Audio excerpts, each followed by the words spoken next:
everybody. Welcome to Tuesdays with Grace. I'm Janna Matthews. And I'm Angelique Showman.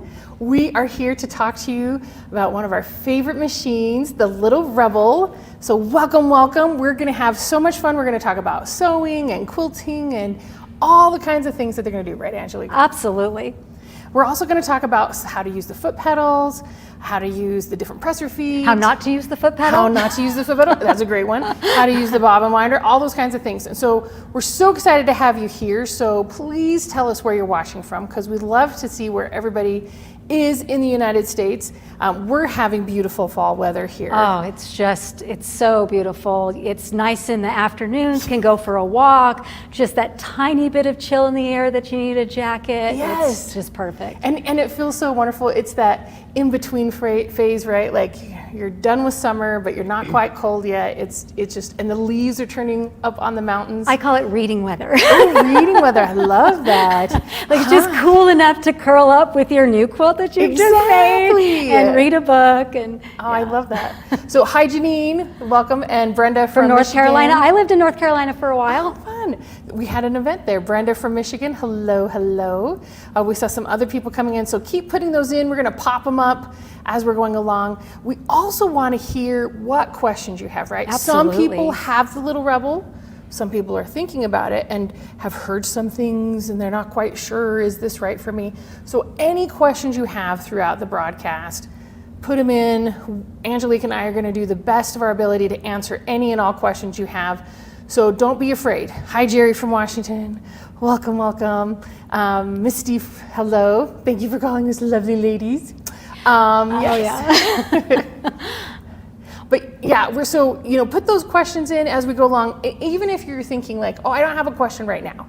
But sometime in the broadcast, you are going to have that question. Go ahead and put it in, and we'll get to it as we're going along so we can talk about things. And hi, Anne I did from do UK. some research on some of the different Facebook forums and found like some questions that have been asked in those that if we get a chance to talk about them, we'll answer some of those questions as well. So, well, hi, Richard from Illinois. And now Sam, hello from the UK. Wow. Welcome, welcome. And we've got Janine, from Mumford, Tennessee. Ooh, QCT, so exciting. That is one thing we're not talking about today, no, but not still, today. if you have questions, if you have questions at any time for Grace products, even if you purchased it from somebody else, right, a different dealer, not directly through Grace, which we love because then you have that local support, you can still send us a chat on our website, graceframe.com. And we can help you with as best of our ability. It's run by all the sales team, and then as we have questions that need technical support, we'll either shoot you over there or get them to answer those as well. But welcome, Misty from Dayton, Ohio. Welcome, welcome.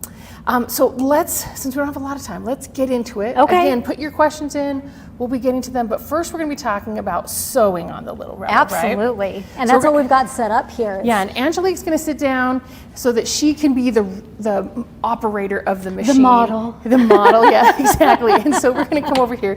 The first thing I want to talk about is this fantastic table. This is an 18 by 24 inch, right, all the way through, and it's really easy to put on and off. There's a handle right here in the front if you want to pull that, and then it just slides off and slides back on. Great. Now you wouldn't put this if you're doing a frame. You would only use this if you're sewing.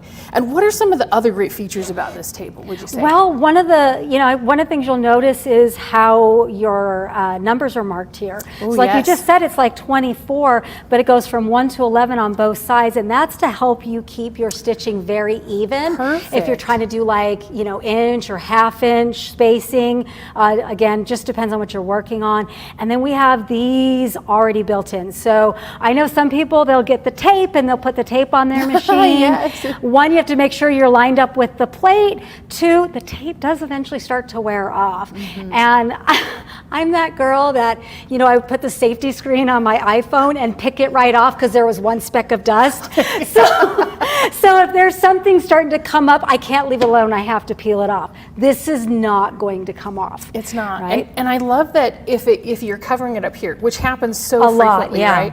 That it extends all the way down so you can find that. Yeah, it makes it really easy. And, if you're an avid sewer, you probably know this, but it was one of those things that somebody had to tell me. You don't look at your needle when you sew, you look in front.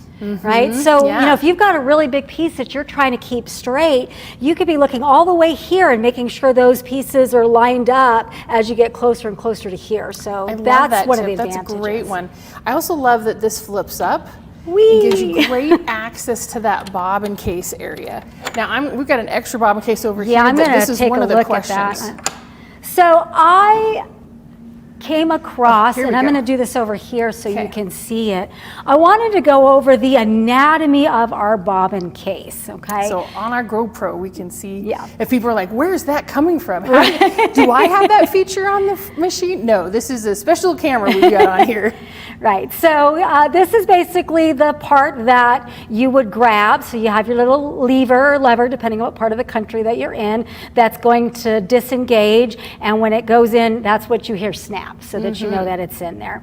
You'll see that you have the little opening here that will kind of show you more of what that does in the actual machine. So, you know, from the front, there's really not a lot of special features here. But if I turn it on the inside, this was one thing I wanted people to note. There we go. There you go. I'll borrow my tweezers. These are just some tools that I use because I wear nails all the time. I can't get a hold of anything. But do you see this kind of sea-like black thing that's in there? It's a little bit shiny. That's actually a spring. Oh, excellent. If this is missing, and they do wear out over time, you do need to replace them from time to time. You can see as I push it, right, there is a little spring there. You want some spring there. If you push and nothing happens, it's time for a new one. Right? Okay. This is what helps to create your tension in your bobbin. So that's really important step, absolutely. right? That without that, you're not going to be able to have that right spring for your bobbin. Exactly. And there's a way to check that. You don't have to take the bobbin out. You can even just press on the bobbin itself and make sure that tension is happening there. Absolutely. There's a couple places in here that if you ever do drop this, if you drop anything just right, it will spring out of there. As you can see, it follows the shape of, if this looks like a C, I have a tendency to hold it a particular way because of how we load the bobbin, but your spring goes in like a C as well. And you just want to make sure that those things get snapped in if you ever do need to change that. I love that. And then you were telling me about the screws on the outside as well. Oh, yeah. So I want to talk about the side anatomy. So you'll see here, and this again, why I have such a habit of holding it a certain way. You'll see right here you have a little slit. This is where you're going to feed your thread through. That comes along in here and goes in here. And so you have this piece of metal that's actually separate from your bobbin case here. This is what adjusts for that tension. So if you need more tension or less tension, and we'll talk more about when you need to use what for the different modes. If I turn it a little bit more, do you see the two screws? Yeah, there's so you have two. There's this little one and the one that's a little bit bigger, right? And it's more recessed into something, right? This screw here is for adjusting the tension. Oh, so it's, you know, lefty loosey, righty tighty, or clockwise to tighten, counterclockwise to loosen, to adjust. And this is what it's going to adjust. But now and again, you do need to pay attention to this screw. Because it has, as it's shaking and kind of vibrating, it can have that option of just running away, right? Right. And so every once in a while, again, using your handy height gauge, foot height gauge, you just want to get that in there and just make sure that it's tight, because it will loosen up from time to time. The only purpose of this is really to hold this whole thing on place, so that this is really just focused on the tension. So the big one's tension, the little one's holding it in place. So I would say every bobbin, just make sure that little one's tightened, because I would just do a quick check on it. Just make sure. If it's one of the things to definitely check, if you've done everything and your tension is correct on everything and you're like, it should be working fine, it's a little, hey, let me just double check that this hasn't loosened up. One of the ladies I saw online, she lost both screws. Oh no. In the carpet, right? Like not just on a nice flat surface. Yeah. So that's one of the reasons why you want to check on that. And if you really are loosening that much, especially your tension bobbin, there might be something wrong with. It could be that the spring. It could be the spring. It could be maybe you didn't wind tight enough. There's a lot of things. You should never. This should be at a pretty little bit of torques here and there, nothing too major. If you're having to undo it all the way or, you know, opposite, then yeah, it's time to start looking at, okay, what's got too much give, right? So let's talk about then the bobbin case area. Sure. So if we come back to the little Rebel, we can see we've got our table up still, we've got access to our bobbin case area. Now there is a light in there, and we have a picture of that so that you don't have to like tilt our machine and try and get into that angle. But we have a bobbin light in there. There you can see it on the screen. So that when you're looking in there, it helps you clean out the lint, if there's any issues, right? Now I would recommend making sure that you don't have any issues if you have to tilt your machine, right? Shouldn't have to, but if you do, you know, make sure you're not just using the table, and then the table will have legs on the sides. And so if you're tilting it too far, it could hit those table legs. So you want to make sure these are up all the way as you tilt it or something. So, because if I'm tilting this way, right, it's going to go onto that leg, and if I come this way, it's going to come on this leg. So we just want to make sure you don't accidentally pop one of those off. And with this being an industrial machine, it's pretty heavy, so you might just want to get somebody to hold it for you. Right, as you're cleaning. So some of the tools that come with it is this wonderful little handy dandy brush. It's able to reach in there, clean out all the lint, make sure things aren't having any issues with that. You're not going to find any lint. I cleaned it all. Yeah, we've already cleaned it, but something to be aware of. So when you're loading your bobbin, there's specific ways that we have so that you can test to make sure that the tension is going to be really good. Now, I would recommend doing this every bobbin change. Every bobbin. Because as much as you think, well, I'm using the same thread, you never know how one bobbin to the other might be different. Yep. I'm going to take this back over there so I can show the proper way to load the bobbin. Great. We can put it on our handy dandy GoPro attached to our machine. All right, so see how I have this where I have the opening of the C going to the left, right? And notice how I am pulling my thread, so it's wrapping over the top of my thread. That's how I want to put that bobbin in there. Perfect, yeah. That's such Hold a it great with your thumb, because if you don't, it's going to want to come out. See this because of the spring. See how we have that space there. So you're just going to hold that close, slide that into the little slit there and into the hole. You don't want to go too far, right? Because it'll get stuck there. And then you'll think that the tension is bad, but actually you've just slid it into the wrong place. Yeah. Right, and then it should be able to move. Now I'm going to do this part over here just so you can see. I have this bobbin set for sewing. Ooh. Okay, so if you've ever owned a domestic machine, your bobbin is always tighter when you're straight stitch sewing, okay? It's different than free motion quilting. When you're free motion quilting, your thread needs a little bit more give. All right, and when we get to that, I'll kind of explain more why, because you're dealing with more torque and all of that. So I should be able to lift this up. That's different. This is different. Now, when we go to quilt, I should not be able to lift this up. But I find that not only should I be able to lift it, if I give it a shake, it should drop. Yeah, it's not totally tight. Yeah, if it doesn't do that, kind of like a yo-yo, then I know I put it too tight. And I'm going to get all of my thread from the top of my machine pulling down underneath. So I'm going to get that railroading underneath, and I don't want that. I also find that in the order of which I do it, I don't know if the engineers designed it this way, but it's just the way that I think. Once I close this, because my little things are here to nice and move, and I can go back and forth, I do my bobbin first. Yeah.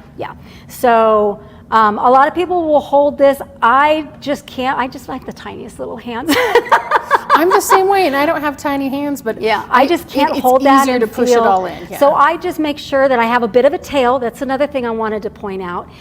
If you have too short of a tail, it's really hard to get your bobbin to pull up when it's time to do that. And I did see somebody had that issue, and my first guess would be either your tension is too tight or you don't have a tail, so you don't have anything to really grab a hold of to lead it forward. And then I'm so used to kind of doing this blindly, even though there's a light, just kind of, again, you can peek, you can feel when it's ready to slide in, don't force it. Once you know it's there, hear that click, it's good to go. All set to go. Yep. I love that. And then, of course, when you put your table down, then you know, okay, my bobbin is ready to go. Now, one of the questions we do get from people will say, hey, my little table kind of bounces up. It will. It's a new plastic. It needs a little up and down. Or you can put a little machine oil in the hinges to that's help good to it know. loosen. But I find that if you just let it sit for a while, it relaxes and then it won't pop up as much. I've also kind of found that if I just kind of pull a little bit in the corner here, that just seems to help engage the locking mechanism a little bit better as well. Because I get that. It's like, why is this bouncing? Right, and it gets that distraction, right? So another thing that comes with the Little Rebel is a bunch of different feet. Absolutely. So we're going to talk about, it comes with 4 different pressing feet, or presser foot feet. Yeah. Correct. So one is just a regular presser foot, one is a zipper foot, one is a quilting foot, and one is a quilting foot with a guide. And I think we have a picture of that one as well, so you can kind of zoom in and see what it looks like completely. There you can see on the screen, right? The one on the left, that's the zipper foot. Now, we've got some zippers here that we're going to show later. We're going to just show some regular sewing at first. That's the next one on there. And then the other one was the quilting foot with the guide, and then the regular quilting foot. So we're gonna go over a little bit of different. So those just snap right down onto the bottom right here. They just snap on and they snap off. So if you're thinking like, oh, I've got to switch out this whole section for the different presser feet, all you need to do is snap it on and off. And there's a little tiny hinge right down here that as you lift it up, maybe if I come this way, you can see it better, just goes back and forth, and then you just attach it that way. Right, so like she was saying, this is the regular presser foot.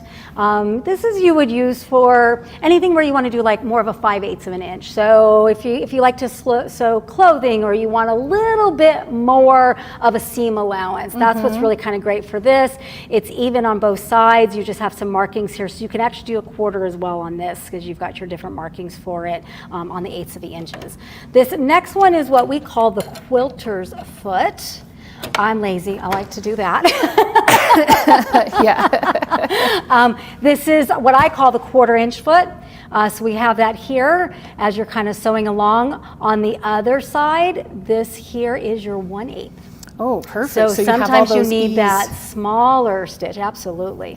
Now, the thing I love about the Little Rebel, right, there's a couple of different things. One is that it's 13 inches of throat space. So you're going to have all that throat space to do whatever sewing or quilting you're doing. It has 5/8 harp, or not 5/8, 8.5 inch harp section. So your quilt and batting and whatever can roll up inside here, whether it's on a frame or not. And then it is how many stitches per minute or per inch? 1,600. 1,600 stitches per minute. So and it's I never very go powerful. that fast. It's very powerful. So you can, besides just quilting with your cotton or other fabrics, it can do other fabrics like leather or canvas, suede. We've had this one person was testing cork. Oh yes, I do have a try project to do that, with cork right? I need to do. Denim is one that we've used a lot of. We had a fun thing on our spring festival where we did things with denim, and we're going to show here how we're doing the denim here really quick. So I've just double folded this denim over. I'll talk more about pulling up bobbin later. I don't want to nest in the back, so that's why I do that, and I don't have a little scrap piece. Right, right. And I do have my foot plugged in, and I mean, it doesn't even phase it going over that It's seam. just powerful. And one thing too is because it's so powerful, and if you're scared, just hit that pedal, get going. It's gonna go really, like the more powerful it is the faster it's going. So if you're going faster, you're gonna get the whole benefit of that machine. But because of that, we want to talk a little bit about the different buttons we have here in the front. So we've got not only our stitch length, but we've also got our speed control. So you can see here, this is our speed control. Oop, wrong direction. There you go. We'll have you do it because it's like frontwards to you and backwards to me. So the speed control, even though there's 3 lights, there's 6 speeds. So you can see those half lights are a speed. One thing I love about this, especially if you've got people who are doing their first time classes, or your grandkids or kids or someone, is you can set the speed control, and it doesn't matter how much you're pressing on that foot pedal, it will only go that speed. So you set it as a small speed, they can only go that speed. Next are these 5, right down here, 5 lights, but 10 stitch lengths. So all the way to the left on your screen is your largest stitch length. All the way to the right is your smallest stitch length. And I'll show you each of those. Yeah, so she's going to go through and we're going to sew a little bit at a time.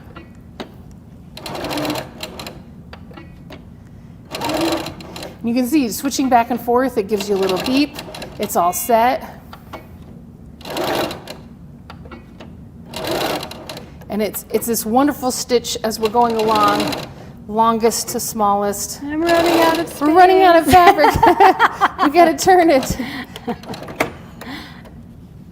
Yeah, that's everything but to the very last one will come at the top here. But you it can looks see. so good, yeah. And the fact that you're being able to stitch with denim at a consistent level and not worrying that it's going to kill that machine, right? That motor's going to be fine. And I'm usually a pedal to the metal. I'm being careful because I know I put this on fast. This is my favorite is right there. I like it in the middle, so I feel like I have control. That's me too. The other thing I love is I'm not a pedal person because I've been quilting for so long and not necessarily sewing, but I love the feature that with the sewing machine, the little Rebel, you can do just your own start and stop. So you don't need the foot pedal. You can just get going. This is especially helpful when you're quilting, that you can just press start and stop and it just starts going. And it's going to go as fast as you've set the speed to go, just like when you're doing the foot pedal. It's not going to go any faster than what you've set it to go as. Okay, here goes full speed. Let's try full speed. And I like how it ramps up. It doesn't just take off for you on that. So it gives you time to get settled and like, okay, we're going to get used to this. Right here on the front, now it doesn't have a cutting switch, people have asked that. It has a little cutting tool right here, so you can reach that up and cut as you're going along. Or we want to show, can we show the stitches under the GoPro so they can kind of see what they look like? Because that way you can see how they're increasing and decreasing on there. So you can see, yeah, there's the smallest ones, right? Yeah, well, we started a little bit larger here. Mm-hmm. And then this was me moving the fabric too fast as I was switching to the different speeds, and they get a little bit tighter, and then on this side from that medium speed as you get tighter and tighter and tighter. So yeah, so you can see so great that that you've got these nice long stitches, whatever you're deciding to do, right? Like you're not limited because you're trying to do sewing on a straight stitch versus your multi-stitch machine. The other thing I love about these 13 inches of throat space, right? It's like having an extra table to it store is your extra. stuff. I love that you're going to do that. That's just what I was going to talk about. The fact that you can sew over here and still put some other things around, right? Like especially if you're quilting small pieces together, you're doing all your piecing set. Sometimes you're going to need things. Sometimes things work out and you've got your seam ripper handy, that you're not having to have, as long as you have this set on a table, you don't have to have lots of space around it to go from there.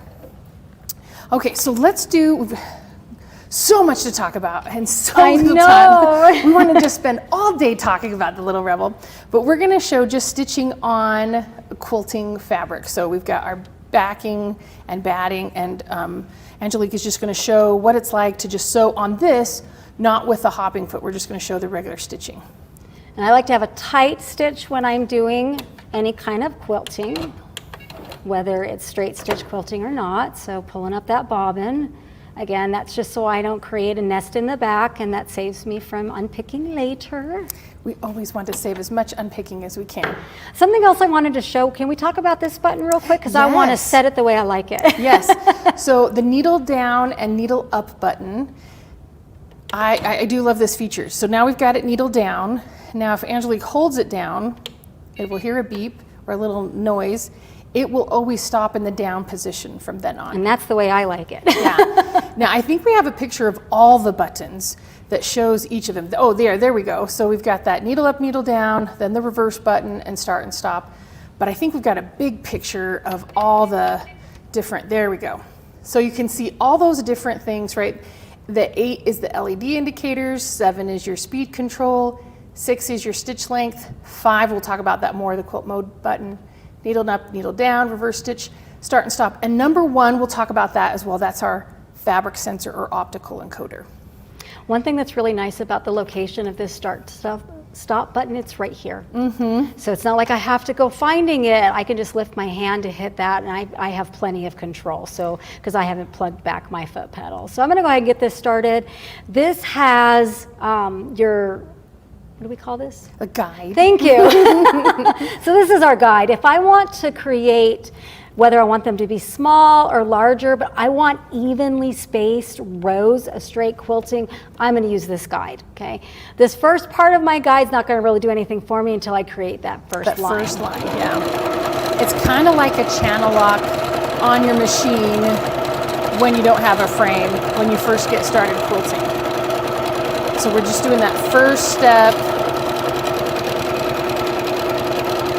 And again, she's got that start and stop button right at her fingertips. She doesn't have to try and I bring get it that around. up because I have another machine where it's not as It's not as close. So she's got the first step ready to go. Now we can line it up with that guide and make sure. Now this is great too if you've got the edges or different things like that. You can use that guide. However, it slides, has a screw in the back right here, and so you can slide it to what section you want or level, and then go from there again.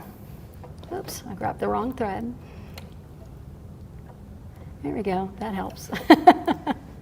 So you can see I'm lining that guide right up there.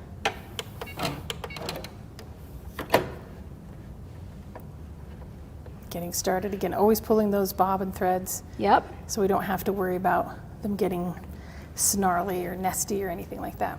And so I'm lining that up. This really helps, plus I'm just double checking I'm gonna be in the hole where I was before. And now I'm just gonna pay attention to this guy right here. Yeah, you're not even gonna look at your needle like you were Nope. talking before. I'm following this line and this line only.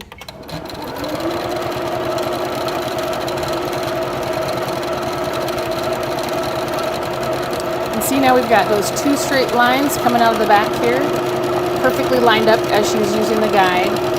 So you don't have to worry about where are we going, what's happening, is it going to be even or not. Right, so that's how you just keep the line straight here. I love that. So the other thing we wanted to talk about was our our zipper foot, and why that would be important to the way that it is shaped. Sure. So it has just that little piece in the middle. Again, it's really easy to switch out of these presser feet because it's just a clip on, clip off. So we've got some ready to go zipper pieces. So it's always easy to put the first part of the zipper on. Right, so right sides together on that.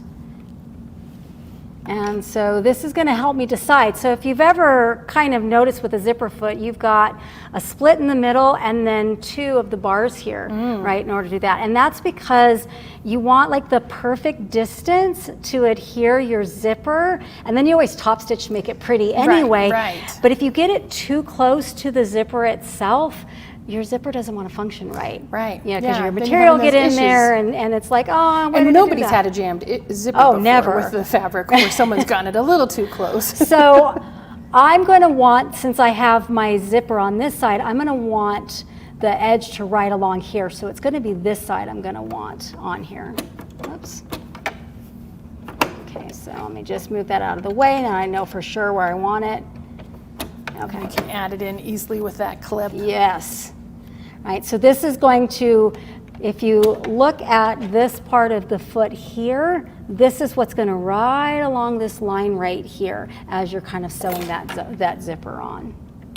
And I'm not going to worry about the nest on this one because I'm not going to finish it anyway. But We're just you'll going to also show a little bit of the sewing, yeah. But this is how we get started on this oops. one. Forgot my foot pedal. The other nice thing about a zipper foot is that because it's a little thinner, this is what allows you to kind of open and move your zipper pulls out of the way. So this is just a single little piece, right? Right. Makes it look really easy. But if I had a couple really thick pieces and I'm trying to like sew move it them all through, together, I need to be able to kind of move that zipper. And so that's why you end up with the ability to kind of slide those things back and forth. That's really great. And you can see how like a large amount of space between here so that what you were talking about, that it's not having that extra spaces in there. And so, and you can see how nice and even. So this isn't even 1/4 of an inch, right? Yeah. And so when you fold it over, and see, that's really where the trick is. You think you want it here, but because you have your right sides together, it's going to be closer than you think. And then after you fold it over, that's when you would top stitch and, you know, a And matching get it all color. set, yeah. Right. That's so, great. So that's putting on the first part of the zipper. So now you've got you've already stitched second one side. part. If you're doing your second side of your stitching, Yes. So this one here, as you can see, I find it very helpful to have it closed first to do any, to mark it, because if your zipper isn't lined up right, then you get that issue. Another way you can do that is just actually marking with like an erasable pen or something, especially if you don't have a flat piece like this. And that will then help you know exactly where to mark it on your other fabric and kind of piece that together. But since that's what's great about these bags, you do the zipper first. But it's, you know, the same thing, right? But what if like, because of the size of my fabric, right, I was sewing from the other direction, because sometimes that happens, right? right? And it have all this space here, this harp that's 8.5 inches, and this thread or this throat space that's 13 inches. So you're not going to lose out or have to sew backwards in any way to make it available for you to do that sewing. That's why it flips, because sometimes there's just one side that's easier to sew than the other, right? But it's the same idea. I'm still going to line that up on the edge, get rid of my first pin, and then I keep forgetting to unplug my pedal.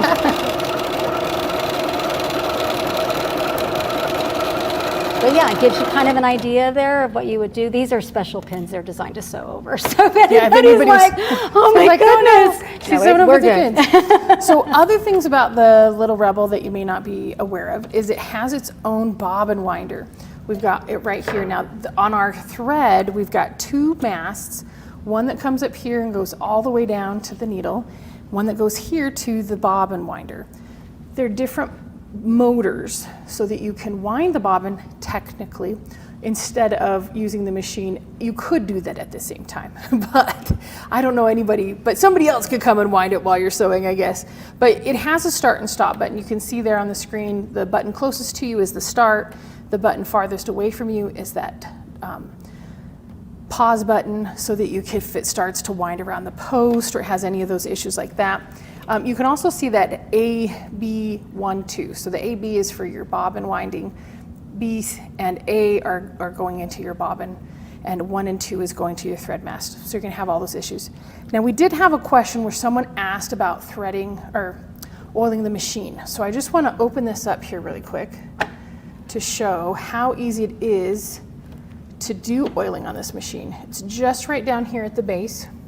Now, Angelique, do people need to oil it when they get it first thing out of the box? I think it's good to go straight out of the box. We've had our sewing lab QCs every machine, no matter where you buy it from, and they go through it with a fine-tooth comb and make sure everything's running correctly, and they'll oil it when you get it out of the box, so you're good from there.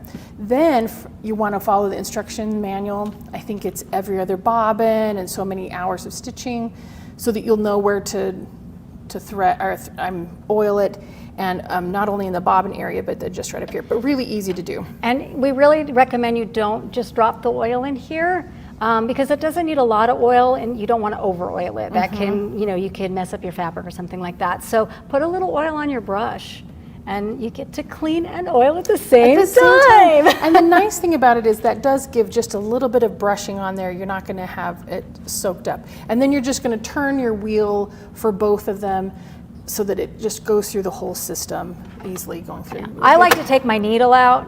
It's a rarity, but I have had needles snap on me, usually because it was probably slightly bent and I didn't know, but I just think it's a good idea to take that out. And then you can hit the button, let it run to its heart content, get that all nice and lubricated, ready to go. So we're kind of ready to move over to our quilting frame. So we've got the Little Rebel set up on the Cutie. There's a couple things we wanted to talk about. Did we want to talk about setting up yes. So when we're setting it up for quilting, whether you're going to be push quilting here on the Little Rebel on a table, or you're going to be putting it on a frame like the Cutie, you want to make sure that you've got a couple of things happening. First is this needle plate cover. So it's going to cover the feed dogs over the top so that they're not going to grab your fabric as you're coming along.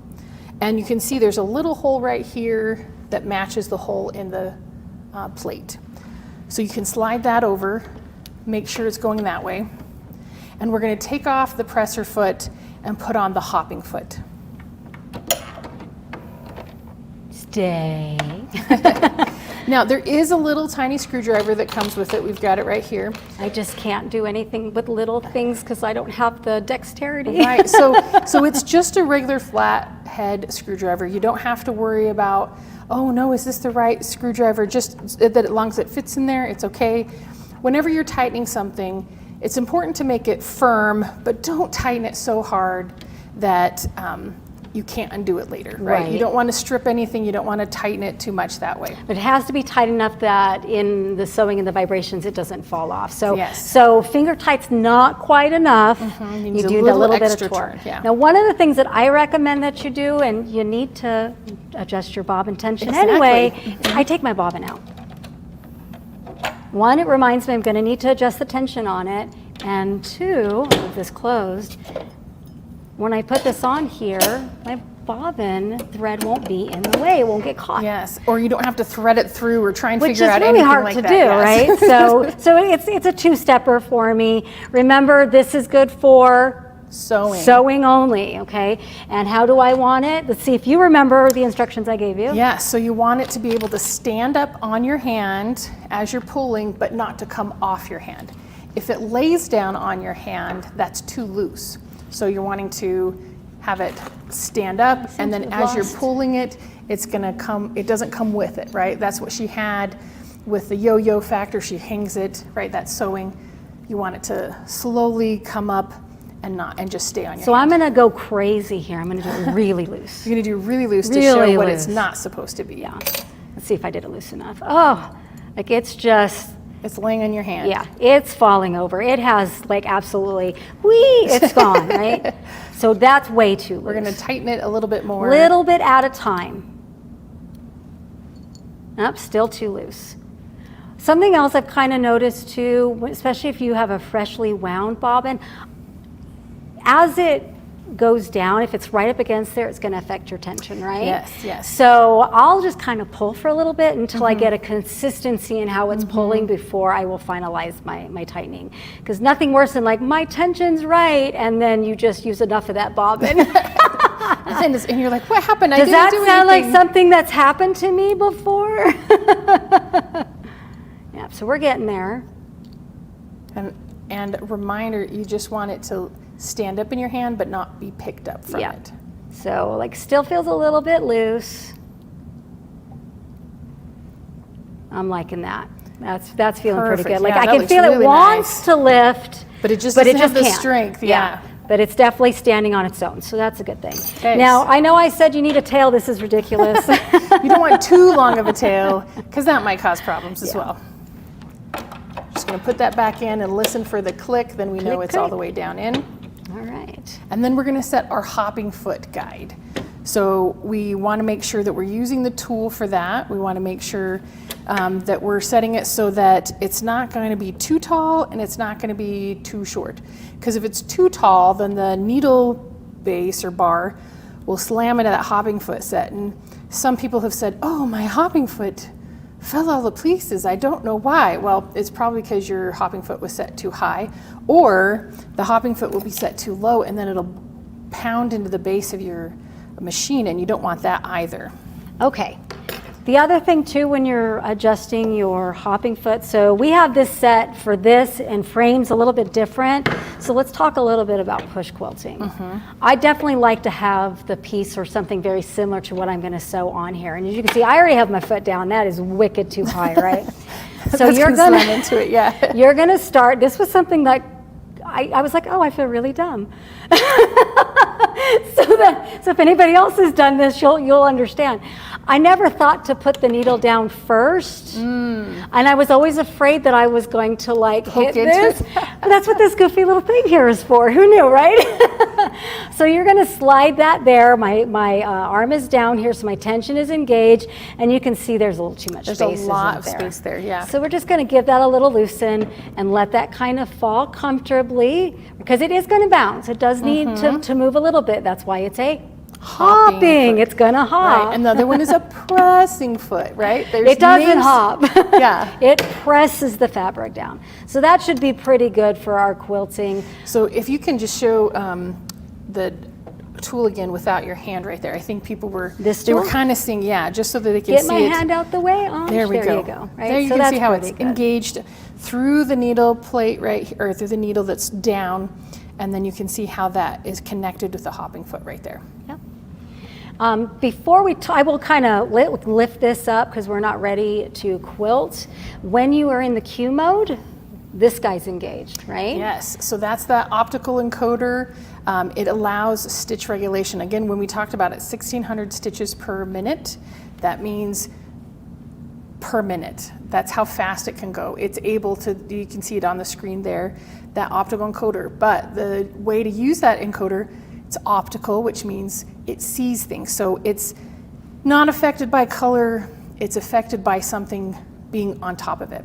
So if Angelique had her thing here and kind of looped it up like this, it's not going to engage because it can't read any of the fabric there. It's too high. So you have to make sure to keep it flat all the time. Otherwise, it can't read that fabric. Yeah, so just so that you understand the difference between an optical encoder and if you've ever used one of our other machines where we have like, that basically the wheels that tell you, front, back, left, and right.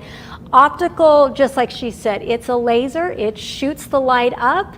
The light comes down to a reader. If you look in there, you'll see a little mirror. That's your reader. And it's the distance, so it's the time it takes for it to shoot up and come back that it knows how fast that you're going. So if you have, I know there's been some questions about, I had trouble with minky. I had trouble with flannel. I had trouble with something that was really different in pattern. And that's because it's optical, the way that light reflects, this is just science, the way that light reflects is different for different colors. If you have minky, especially a minky that is very textured, anything very textured, you have a difference in distance. It doesn't seem like a lot when we're looking at it, but we're talking nanometers of distance here that this thing is reading. So in that case, what we've recommended is just flip it upside down. If you got cotton on the top and minky on the back, just flip it over. It's going to be the same design. Go in manual mode. Or go in manual mode. You have both those options. Same thing with flannel. Manual mode just means you're the stitch regulator now. You don't have the machine be the stitch regulator. It's just you, which that's what you were doing with your other machines or different things anyway. So I think you've got that practice. Yeah, and you can use your foot pedal with that. Yeah. So I mean, some things I actually prefer to go manual. Same thing too is, when I get to the edge of this, obviously it's going to stop covering because, I have to cover that window, right? Yeah. If you practice a little bit in manual mode, when you hit those areas, you'll already know instinctively, I need to slow down because I'm not going to get to that edge. That's just lasers and all of that. So, but it makes it so it's built in. It's one thing. You don't have to have all these other attachments that you need to sit there and adjust and make sure everything's perfect. It will do all for you. So it is really great. So we're going to sew a little bit because we've got that, we pulled that bobbin down, right? So she's going to do the needle up, needle down to pull up our bobbin. I will in a minute. There we go. We got a little wrapped around the needle. That happens to me all the time. I don't know. And if I am having trouble like that, then there's a good chance that maybe I got my bobbin a little torqued. Yeah, like it's not in there right, or... Oh, look, see what I told you. Oh, yeah. See, so just kind of moved on me a little bit, and so it didn't want to come up. So that's okay. Anytime you're having a problem, your tension's off, your bobbin's not coming up, just start at the beginning and check things over. I know it might seem frustrating of like, well, I just got started and I just want to quilt. That's okay. You're gonna quilt. Just get to that part where it's okay. Just take a step back, start over again, find out where your issue is. Is it the bobbin? Is it the thread tension? Did you get a little knot in your thread? Right, was there a thread knot? Did you thread the needle wrong? Did the tension mess up on the, there's so many things. So just start at the beginning and then go through, just thread everything again and get from there. Couple places to check when you're threading.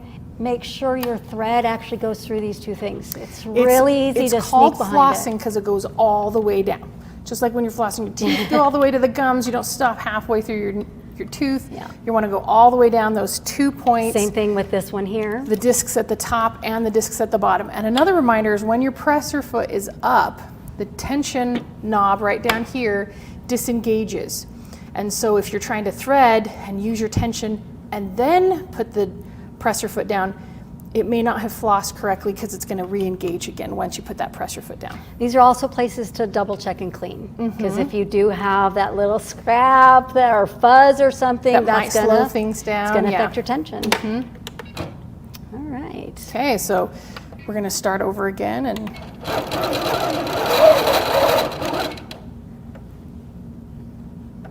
okay, so we've started sewing.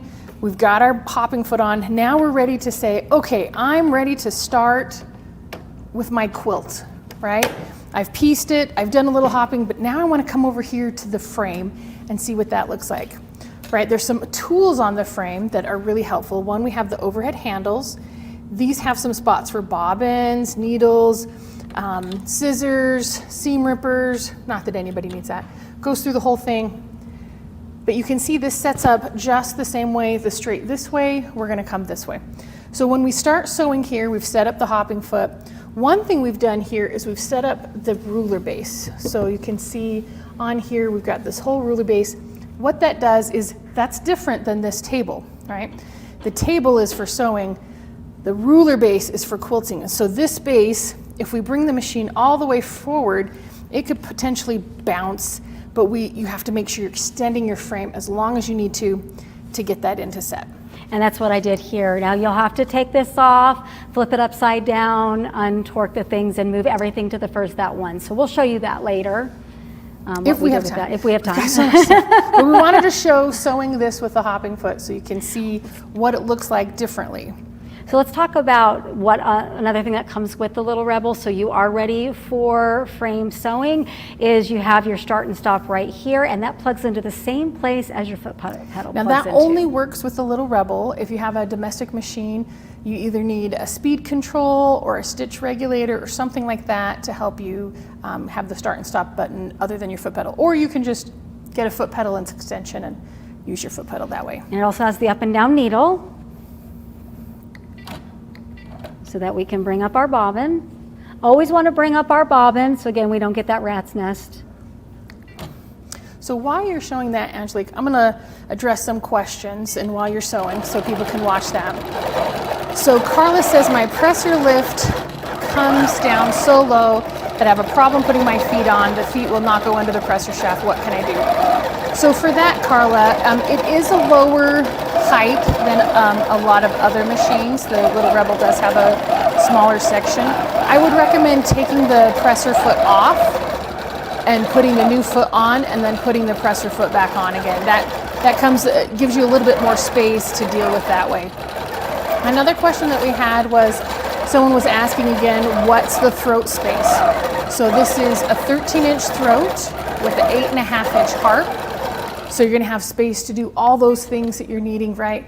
All that great space coming through this way. You're able, so you can see she's pulled up her bobbin thread again so that she's not having any section that way. And you can kind of, as we bring this back right here. Now it will go all the way back, but you don't want to start that far Right, back. you don't want to start all that far because see how close we are to that clip?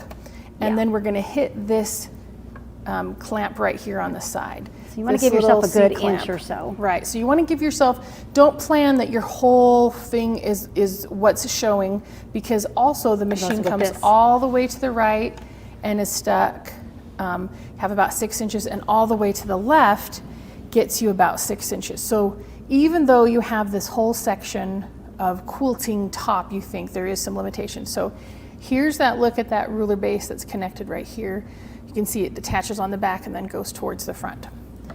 So the other thing that we can see from this side is the ability to do pantographs.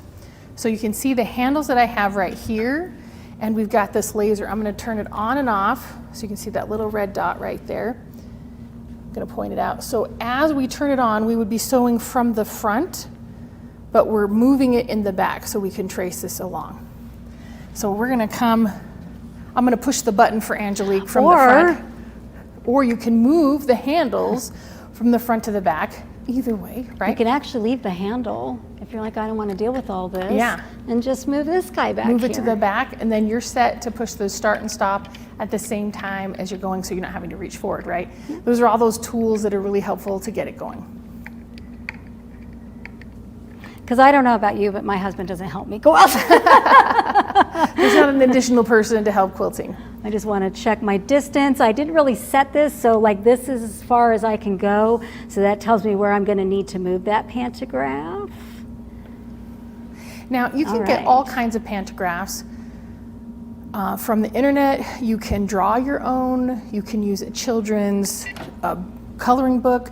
You can also even have your kids or grandkids draw a picture. If you're doing a quilt for them, have them draw the picture, quilt it into the quilt. They have it, not only do they have the quilt as a memory, but they also have that drawing as a memory.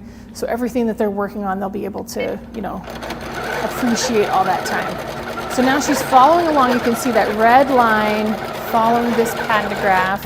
We just did the loop, and now she's doing those stars. And you can see that sewing onto the quilt.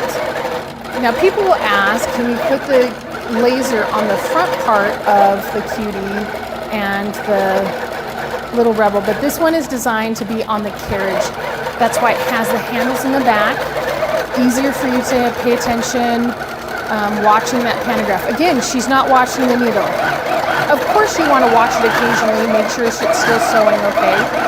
And then to make sure that you're not losing any bobbin thread or anything. But she's watching the pantograph, she's not watching the needle. Things that we've talked about today, right? As she keeps going along. So I love pantographs because sometimes I forget in free motion what it is that I'm working on. And with a pantograph, I keep the consistency through the whole thing. I think we have talked about everything so far. One thing we did forget, all the hopping feet that are available for the Qnique machine. So that's the ruler foot, Wonder Foot, Quilt Perfect ruler kit, couching, glide, all those things are available to use on the little Rebel. They're compatible crossways, so if you had Qnique feet, you can put it on the little Rebel. Also, it's available with automation if you're putting it on a frame, so it's compatible with. Really, I mean, Angelique, we've had so much fun in only this little bit of time about the little Rebel. I just want to keep sewing and keep going with everybody, but we appreciate everybody joining us today. Again, if you have any questions, you can email us at info@graceframe.com, or you can go to our website and chat with us, or you can just give us a call and we can talk with you there. And I do want to tell you that was the first time I did a pantograph. That's how First easy time? it is. Oh my gosh. Really, we're seriously. live. This is fantastic. I always just drew it on No or wonder just you're kind of like, I just can keep going. Yeah, this is great. So don't be afraid, if you are just thinking, I'm not sure if I need the little Rebel yet, not sure if I can do these things. You are totally capable. Instructions are great. We're here to help back you up, but please be able to go forward on your quilting journey. Thanks so much for joining us today. Again, I'm Janna Matthews. I'm Angelique Showman. And we'll see you next time. Bye.